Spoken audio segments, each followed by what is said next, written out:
పడుతుందండి ఇంకా ఎవరు కనపడలేదు.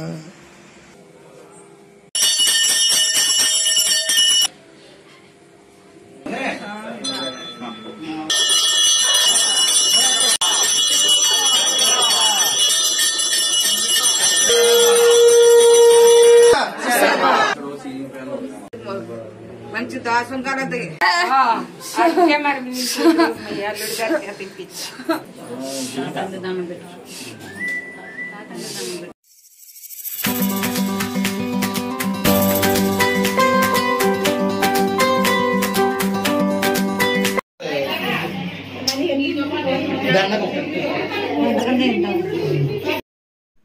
అందరికీ నమస్తే.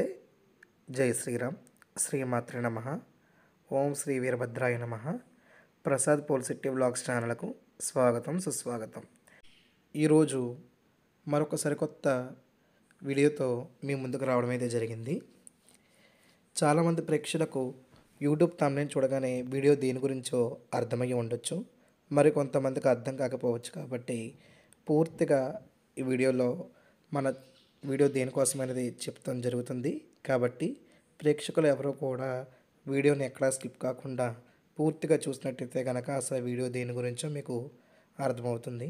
అయితే మన ఛానల్ని ఎవరైనా కొత్తగా చూస్తున్నా లేక సబ్స్క్రైబ్ కాకుండా చూస్తున్నా కిందున్న బెల్ ఐకాన్ని మీరైతే ప్రెస్ చేయండి. దాని ద్వారా నా ఛానల్ని సబ్స్క్రైబ్ అవుతారు. మరి ఏ ఒక్క వీడియో కూడా మీరు మిస్ అవ్వడానికి అయితే ఛాన్స్ ఉండదు. కాబట్టి మన ఛానల్ని సబ్స్క్రైబ్ చేసి మన ఛానల్లో ఉన్న వీడియోస్ అన్నింటికి లైక్ అండ్ కామెంట్ అయితే చేయండి. ఈరోజు మన వీడియో దీని గురించో మీకు ఇప్పుడు చెప్పడం జరుగుతుంది. అసలు హారతులు అంటే ఏమిటి, అవి ఎన్ని రకాలు ఉంటాయి, ఏ హారతి తీసుకోవడం వల్ల ఏ ఏ దోషాలకు పరిహారం దొరుకుతుందన్న కాన్సెప్ట్తో మీ ముందుగా అయితే ఈ హారతి వీడియోలు అయితే తీసుకొచ్చానండి. అయితే ప్రతి నెల కూడా అంటే నన్ను ముందుగా ఫాలో అవుతున్న ప్రేక్షకులకు ఈ విషయం తెలిసే ఉంటుంది. మనం ప్రతి నెల పౌర్ణమి రోజున మన గద్దెలో ఉన్న వీరభద్రులందరికీ హారతలు ఇచ్చి ప్రశ్న చెప్పడం అనేది జరుగుతుంది అనేసి మరి కొత్తగా వచ్చిన ప్రేక్షకులకు తెలియదు కాబట్టి మరొకసారి చెప్తున్నానండి. ప్రతి నెల కూడా మా గద్దెలో ఉన్న వీరభద్రులందరికీ కూడా హారతలు అయితే ఇచ్చి ప్రసాదం అది నైవేద్యంగా చేసి వచ్చిన భక్తులకు ప్రశ్న చెప్పి ఆ నైవేద్యాన్ని ప్రసాదం రూపంలో అయితే పంచిపెట్టడం జరుగుతుంది. అయితే ఏ హారతి తీసుకోవడం వల్ల ఏ పరిహారాలు జరుగుతాయి అనేది మీకు ఈ వీడియోలో స్పష్టంగా అయితే తెలియజేస్తాను. కాబట్టి ఎవరో కూడా వీడియోని ఎక్కడ స్కిప్ కాకుండా ఫస్ట్ నుంచి ఎండ్ వరకు అయితే చూడండి. అయితే ప్రతి నెల పౌర్ణమిలో జరిగే విశేషాలు మీకు ఈరోజు ఈ యొక్క వీడియోలో క్లియర్గా అయితే చెప్తాను చూడండి. మామూలుగా ప్రతి పూజకు దీపారాధనగా చేసినట్టుగా ప్రతి పూజలో మనం దీపారాధనకు ముందు స్థానం ఇస్తాం. కాబట్టి దీపారాధన చేసిన తర్వాతే ఈ యొక్క హారతి కార్యక్రమం అనేది మొదలవుతుంటుంది. అయితే ఈ దీపారాధనలు కూడా ముందుగా మనం ఎప్పుడు చేసే డైలీ దీపారాధన కాకుండా 11 దీపాలు ఏకాదశి దీపాలు అని చెప్పేసి అవి పెట్టి వచ్చిన భక్తులతో అవి వెలిగించిన తర్వాత కొబ్బరికాయలు కొట్టిన తర్వాత హారతి ఇచ్చి నైవేద్యం చెల్లిస్తామండి. నైవేద్యాలు కంపల్సరీగా అంటే మన వీరభద్రులందరూ చిన్నపిల్లలు కాబట్టి బూరి, మళ్ళీ సేమియా, ఇక ఇతర వాళ్ళ ఇష్టం ఏమైనా ఇచ్చుకుంటారండి. కానీ కంపల్సరీగా బూరి మరియు సేమియా అయితే చరుడి పానకం ముఖ్యంగా ఉండాలి. ఆ తర్వాత 5 నిమిషాలు స్వామివారికి విశ్రాంతి ఇచ్చి ఆ తర్వాత ఈ హారతి కార్యక్రమం అనేది జరుగుతుందండి. అయితే ప్రజెంట్ ఇప్పుడు చూస్తున్న వీడియోలో అయితే మీకు 5 హారతులు ఉన్నాయి. ఈ హారతులు అయిన తర్వాత మన దేవీ నవరాత్రుల్లో నుంచి ఇది పాత వీడియో అయినంత వలన మీకు 5 రకాల హారతులు కనిపిస్తున్నాయండి. కానీ మొన్న దేవీ నవరాత్రుల్లో మన గద్దెకి ఒకరు 13 రకాలు అంటే గణపతి హారతితో 13 రకాల హారతులని మనకైతే బహుకరించారండి. వాటిని మేము ద్వాదశ హారతులకి నామకరణం అయితే చేశాము. మన దేవీ నవరాత్రుల నుండి మన గద్దెలో అయితే 12 రకాల హారతులు ద్వాదశ హారతి కార్యక్రమాలు అయితే జరుగుతున్నాయి ప్రతి పౌర్ణమికి. అవి ఎన్నో ఏంటో నేను నెక్స్ట్ వీడియోలో అయితే మీకు తెలియజేస్తూ ఉంటాను. అయితే ఈ వీడియోలో మీరు ఇప్పుడు చూసినట్టయితే కనుక మనకు ఇప్పుడు ఇస్తుంది అయితే కనుక పూర్ణహారతి అండి. 108 రకాల హారతి ఉంటాయి ఇందులోనూ. ఈ హారతి యొక్క దర్శనం చేసుకోవడం వల్ల ఆయుర్దానం అంటే ఆయుష్యనం అంటారు చూసారా, ఆయుష్యనం క్షీణించి ఆయుర్దాయాన్ని అంటే మన యొక్క ఆయుష్ను పెంచుతుందని ఒక ప్రగాఢ విశ్వాసం అండి. ఈ విధంగా లోపల వీరభద్ర హారతికిచ్చి మనం ప్రతి పౌర్ణమికి ఇస్తాం కాబట్టి బయటకు వచ్చి తులసమ్మకు చూపించి ఆ తర్వాత పున్నమి చంద్రుడికైతే ఈ హారతిని అయితే చూపిస్తామండి. ఇలా మనం ప్రతి హారతి ఏ హారతిని అయితే లోపల ఇస్తున్నామో ఆ ప్రతి హారతిని కూడా బయటకు వచ్చి ఇలా చంద్రుడికైతే చూపించి ఆ తర్వాత ఎవరైతే భక్తులు వచ్చారో వారికైతే హారతిని చూపించడం అయితే జరుగుతుంది.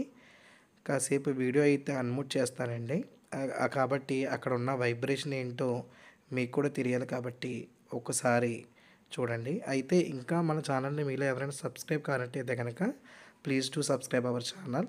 ఖచ్చితంగా మీకు ఏ డౌట్లోనే నాకు కమెంట్ రూపంలో అయితే చేయండి. నేను కింద నా నెంబర్ కూడా వేస్తున్నాను. నెంబర్ రెస్పాన్స్ కాకపోయినా మీరు నాకు వాట్సాప్లో నేను యూట్యూబ్ నుంచి చేస్తున్నాను అని చెప్పేసి నాకు ఒక మెసేజ్ అయితే పెట్టడం వల్ల నేను ఖాళీగా ఉన్నప్పుడైతే ఖచ్చితంగా మీకు రిప్లై ఇచ్చి రిటర్న్ కాల్ అయితే చేస్తానండి. చాలామంది నాకు ఫోన్ చేస్తున్నారు కానీ నేను అవైలబిలిటీ లేదని చెప్పేసి మెసేజ్ అయితే చేస్తున్నారు. నేను కాల్స్ రెస్పాండ్ కాకపోయినా తర్వాత మీకు మెసేజ్ రూపంలో అయినా రెస్పాండ్ అవుతానండి. అయితే చాలామంది ఇంకా మా పిల్లల్ని ఎక్కిస్తాము అడ్రస్ ఎక్కడ అని అడుగుతున్నారు. నేను ప్రతి వీడియో కింద డిస్క్రిప్షన్లో నేను లొకేషన్ అయితే పిన్ చేస్తున్నాను. అసలు వీరభద్ర గద్దెలో మా పిల్లల్ని ఈ విధంగా ఎక్కించాలా ఏంటి అని అడుగుతున్నారండి.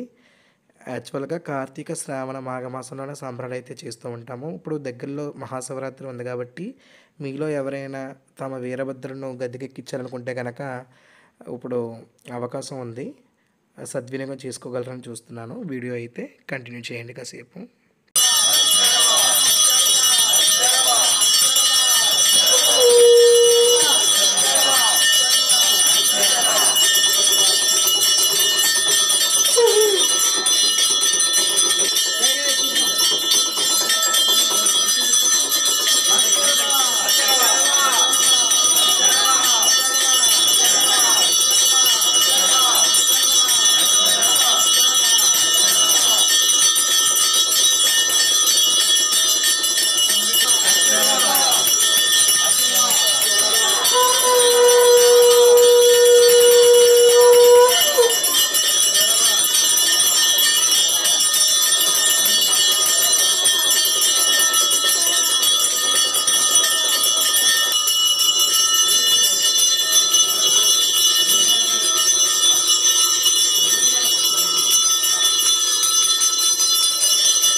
చూసారు కదండి, 5 హారతులు ఈ విధంగా అయితే ఇచ్చాము మేము. ఈ 5 హారతులు అంటే ఇప్పుడు నేను ఒక్కొక్క హారతి చూపిస్తూ ఆ యొక్క హారతి విశిష్ట అయితే చెప్తూ ఉంటాను చూడండి. ఇప్పుడు మీకు వీడియోలో చూపిస్తున్న హారతి అయితే కనుక పూర్ణ హారతి, స్టార్టింగ్లోనే చెప్పాను కదండి. దీంట్లో 108 హారతి అయితే ఉంటాయి మొత్తము. ఈ హారతి దర్శనం చేసుకోవడం వల్ల మనిషి యొక్క ఆయుర్దాయం అనేది పెరుగుతుందని ఒక ప్రగాఢ నమ్మకము. ఇప్పుడు అందరికీ కూడా ఈ విధంగా హారతులు అయితే ప్రతి హారతి దేనికోసమో ఏంటో ఆ యొక్క విశిష్టత చెప్తూ ఈ విధంగా అయితే చూపిస్తూ ఉంటాము. ఇప్పుడు తర్వాత హారతి వచ్చి నక్షత్ర హారతి అండి. ఈ నక్షత్ర హారతుల్లో 27 హారతులు ఉంటాయి. ఈ 27 నక్షత్రాలు కూడా చంద్రుడి యొక్క భార్యలని చెప్పేసి ఉంటారు. మానవుడి జన్మ ఒక్కొక్క నక్షత్రంలో జరుగుతుంది కాబట్టి ఈ 27 నక్షత్రంలో మానవ జన్మ ఉంటుంది కాబట్టి ప్రతి ఒక్క నక్షత్రంలో ఉన్న మానవుడికు నక్షత్ర దోషాలు పోవాలని చెప్పేసి ఈ యొక్క హారతి అయితే ఇవ్వడం జరుగుతూ ఉంది. ఇప్పుడు మీకు చూపిస్తున్న హారతి అయితే కనుక పంచహారతి అండి. పంచభూతాల సాక్షిగా ఇవేమీ లేనిదే మన మానవ మనుగడ లేదని చెప్పేసి ఆ పంచభూతాలకి కృతజ్ఞత తెలుపుకుంటూ ఈ పంచహారతి అయితే ఇవ్వడం జరుగుతూ ఉన్నది. ఇప్పుడు చూపించేటువంటి హారతి కుంభహారతి అండి. ఈ కుంభహారతి యొక్క విశిష్టత ఏంటంటే మానవుల్లో అనేక మంది వాళ్ళు ఉంటారండి, మంచివాళ్ళు చెడ్డవాళ్ళు, ఇలాగా దయగుణం అనేవారు ఇలాగా. అయితే ఒక్కొక్క మానవుడి కన్ను నుండి ఒక్కొక్క వైబ్రేషన్ అంటే ఒక కళ ఉంటుందండి. చూడండి, మనకు సామెత కూడా ఉంది, మానవుడి కంటికి బండరాయి కూడా భద్రవుతుండేనని నరుడి కంటికని. అలాంటి నరుడు యొక్క కంటి అంటే దుష్ట నరుడు యొక్క కంటి నుండి దిష్టి దోషాలన్నీ కూడా ఈ కుంభహారతి తీసుకోవడం వల్ల పోతుందండి. కుంభహారతి దర్శించడం వల్ల సకల దిష్టి దోషాలు అనేవి తొలుగుతాయి. ఇప్పుడు చూపించే హారతి ఏకహారతి అండి. ఈ ఏకహారతి యొక్క విశిష్టత ఏంటంటే మానవుడి యొక్క ఆత్మరూపానికి సాక్షి ఇది. ఎల్లప్పుడూ కూడా వెలుగుతున్నంత వైపు ఒకేలా ఉండాలి అని, మంచిగానే ఉండాలని చెప్పేసి ఈ యొక్క హారతి అయితే మన ఆత్మారాముడు సాక్షిగా అయితే ఇచ్చుకుంటామండి. ఈ విధంగా హారతులు పూర్తయిన తర్వాత వీరభద్రుని అయితే పిలిచి ప్రశ్న అయితే చెప్పడం అయితే జరుగుతూ ఉంటుంది. ఈ విధంగా అయితే సాంబ్రాణ పొగ వేసి ఇప్పుడు ఎవరి వీరభద్రుని ఆ ఒంటి మీదకి పెరగడం అయితే జరుగుతుందండి. చాలామంది వీరభద్రుని గద్దె మీదకి ఎక్కించడం వల్ల అది ఏదో పెద్ద ఇదిగా చూస్తూ ఉంటారు. అంటే మీ పిల్లల్ని కొట్టేస్తారు అలాగని చెప్పేసి చాలామంది నన్ను అడిగారు, మా పిల్లల్ని బంధించేస్తారంట కదండి, ఎప్పుడు పడితే అప్పుడు రారంట కదా అని చాలామంది అడుగుతూ ఉన్నారండి. అలాంటిది ఏమి లేదు. మీరు ఇప్పుడు వీడియోలో చూస్తున్నారు కదా, బొట్టు పెట్టి కేకేగానే మీ వీరభద్రుడు అయితే వీరభద్రుడు, వీరగణకమ్మ అయితే వీరగణకమ్మ మీది మీదకి వస్తుంది. చాలామంది మన యూట్యూబ్ చూసి మన దగ్గరికి వచ్చారు. వారికి మేము ప్రతిసారి చెప్పేది ఏంటంటే మీ వీరభద్రులు మీ మీ ఒంటి మీదకి వచ్చాక మీరు నమ్మండి, అప్పుడే మేము చెప్పినవి చెయ్యండి, సంబరాలు ఏంటి అలాంటివి ఏంటి అని చెప్పాము. మనం ఇప్పుడు కూడా సక్సెస్ అవుతూనే వచ్చాము. మన యూట్యూబ్లో చూసి బెంగళూరు నుంచి అలాగే రావులపాలెం నుంచి లావణ్య గారు అని చెప్పేసి వచ్చారండి ఒకళ్ళు. వాళ్ళకి సంబరం కూడా చేసాం. వాళ్ళు చాలా హ్యాపీగా అయితే ఫీల్ అయ్యారు. ఇంతకుముందు మన ఛానల్లో 3 months బ్యాక్ చింతపల్లి వారి వీరగణకమ్మ సంబరం అని చెప్పాను, ఆ ఛానల్లో కూడా నేను చెప్పాను. ఇలా మీ వీరభద్రుని మీ ఒంటి మీదకి తీసుకురావడమే మా యొక్క గద్దె స్పెషాలిటీ అండి. మా మీదకి మీ వీరభద్రుని రప్పించుకుని చెప్పడంలో గొప్ప ఏమి కాదు. మీ వీరభద్రుడు ఉన్నారని చెప్పేసి మీకు రుజువు దొరికాకనే మేము చెప్పిన సంబరాలు ఏంటి అలాంటివి చేయమని చెప్పేసి మేము చెబుతూ అయితే ఉన్నాము. అయితే ఇక్కడ చూడండి, ఎవరైతే హారతి ఇచ్చారో అంటే నెలకు ఒకరు హారతి అయితే తీసుకుంటూ ఉంటారండి. వారి మొక్కుబడులు బట్టి, వారి కోరికలు బట్టి, వాళ్ళ పిల్లలు మనకు చెప్పారు కాబట్టి ఆ విధంగా నెలకొక చొప్పున సంవత్సరానికి 12 హారతుల్లో ఏ హారతి ఉన్నాయో ఆ హారతులు ఒక్కొక్కరికి ఒక్కొక్క నెల ఇవ్వడం అయితే జరుగుతూ ఉంది. ఈ విధంగా ప్రతి నెల మన గద్దెలో హారతులు అయితే జరుగుతూ ఉంటాయండి. నేను నెక్స్ట్ వీడియోలో అంటే ఈ నెల పౌర్ణమి కానీ నెక్స్ట్ పౌర్ణమికి కానీ మన దగ్గర ఉన్న 12 హారతులు మరియు వాటి యొక్క విశిష్టలను అయితే నెక్స్ట్ వీడియోలో అయితే చెప్పడానికి ప్రయత్నిస్తూ ఉంటాను. అయితే ఇంకా మీలో ఎవరైనా వీరభద్రుని గద్దెగా చెప్తాను మెసేజ్ చేస్తూ ఉన్నారు కదండి. ఇప్పుడైతే మహాశివరాత్రి అయితే వస్తుంది కాబట్టి నాకు కాల్ చేసినా లేక వాట్సాప్లో మెసేజ్ చేసినా మీకు నేను అందుబాటులో అయితే ఉంటాను.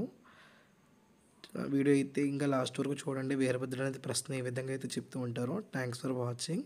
Please do like subscribe our channel. ఇంకా మీలో మన ఛానల్ ఎవరైనా సబ్స్క్రైబ్ కాకపోతే కనుక సబ్స్క్రైబ్ చేసుకోండి. మన వీడియో నేను అప్లోడ్ చేయగానే మీకు నోటిఫికేషన్ అయితే రూపంలో వస్తుంది. Thanks for watching. ఆ పని ఆగిపోయింది, అందులో చెడు ఉందని చెప్పారు కదమ్మా మన నీకు. భూమా అక్కడికి ఆపేసేసి అది అమ్మేసేసుకో నువ్వు. నీకు బేరం వస్తుంది, నీకు తగిన రేటుగానే వస్తుంది బేరం. అమ్మేసుకుని నువ్వు ఇక్కడ ఏదో ఇల్లు కొనుక్కుంటామో స్థలం కొనుక్కుంటామో చెయ్యి, అంతేగాని నువ్వు అక్కడ ఉండొద్దు. నువ్వు వాళ్ళతో నువ్వు నక్కలేవు, వాడు మంచిగానే ఉంటారు నీతోను. రేపొద్దు నిన్ను వెనకాల గోతులు తీసి నేను ఒంటరిగాని చేసేస్తారు. ఇన్నాళ్ళ నుంచి నలుగురు అన్నదమ్ములు ఏకంగానే ఉన్నారు తరాల కానించి. ఇవాళ నీకు పడదది, అది అమ్మేసేసుకో. అమ్మేసుకుని నువ్వు ఇల్లు కొనుక్కో, మంచి భవిష్యత్తు ఉంది. నీ బిడ్డలు నువ్వు చక్కగా ఉంటారు, పైసేర్లో ఉంటావు నువ్వు. కొంచెం దోషం కనపడుతుంది, ఆ స్థలం దోషమే నేను కొట్టింది. ఇంతవరకు దెబ్బ కొట్టింది నేను ఆ స్థలం దోషమే. ఇంకా అక్కడ ఏం పని చెయ్యొద్దు నువ్వు. ముందుకు వచ్చేసి నువ్వు నీ పని నువ్వు పూర్తి చేసుకో. అది ఆ స్థలం వదిలేసాయి నువ్వు, ఇంకా స్థలంలో నువ్వు ఉండొద్దు. అన్ని సక్రంగా జరుగుతాయి. అనుకోని కాలం నీకు మంచి దోషం కలది, అన్ని రకాల మంచిగా ఉండేది. నీకు ఇల్లు అనుకూలంగా వస్తుంది, అది కొనుక్కో. నీకు అన్ని రకాల మంచిగా కనపడుతుంది, మంచి దారిలోకి వెళ్తావు నువ్వు. నీ బిడ్డలో మంచి భవిష్యత్తు ఉంది. నా బిడ్డకు ఆరోగ్యం ఇస్తాను, శక్తిని ఇస్తాను, ధైర్యం ఇస్తాను. దాని వేళ నీ ఎంటనే నడుపుతాను నేను. నా ఎంట నువ్వు నడువు, నీ ఎంట నేను నడుపుతాను. నా అడుగుజాడలో నువ్వు నడువు. నీకు వచ్చిన ఇబ్బంది ఏమీ లేదు. నీకు మంచి భవిష్యత్తు ఉంది, ఆరోగ్యం ఇస్తా, శక్తిని ఇస్తా, ధైర్యం ఇస్తాను. ఆ స్థలం మట్టికి నువ్వు అందులో అడుగు పెట్టేవంటే అనుకోని అన్ని చుట్టుకుంటావు నువ్వు. ఆ స్థలం మట్టికి ఎమర్జెన్సీకి నువ్వు ఏదో బేరం పెట్టేసుకో, ఇంక అందులో ఉండొద్దు నువ్వు. మొన్న దగ్గర ఒంట్లో బాగాలేనప్పుడు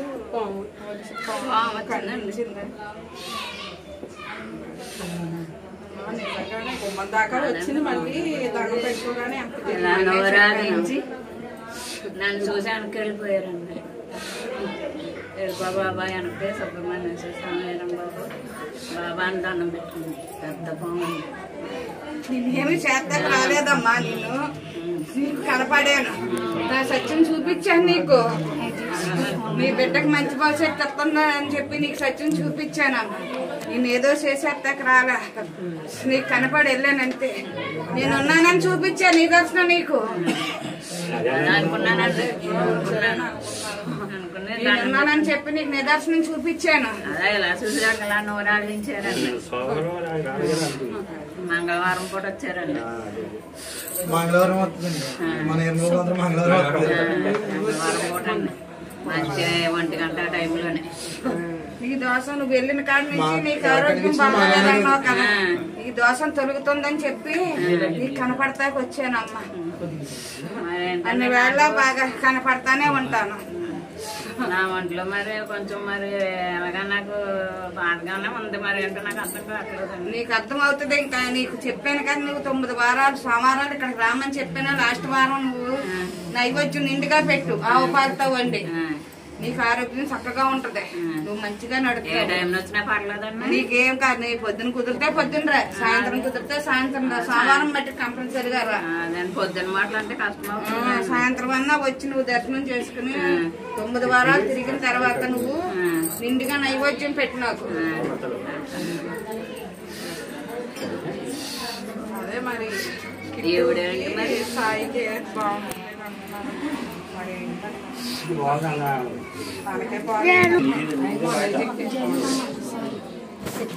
వస్తానని చెప్పానమ్మా, వస్తాను, వెళ్తాను, చూసుకుంటాను.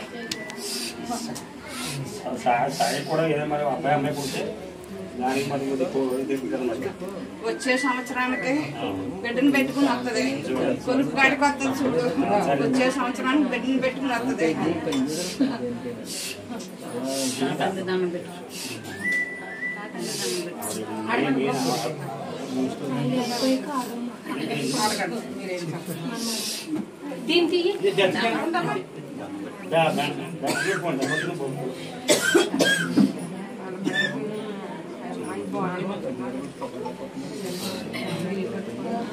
ఈయన తెలుసుకుని బాగా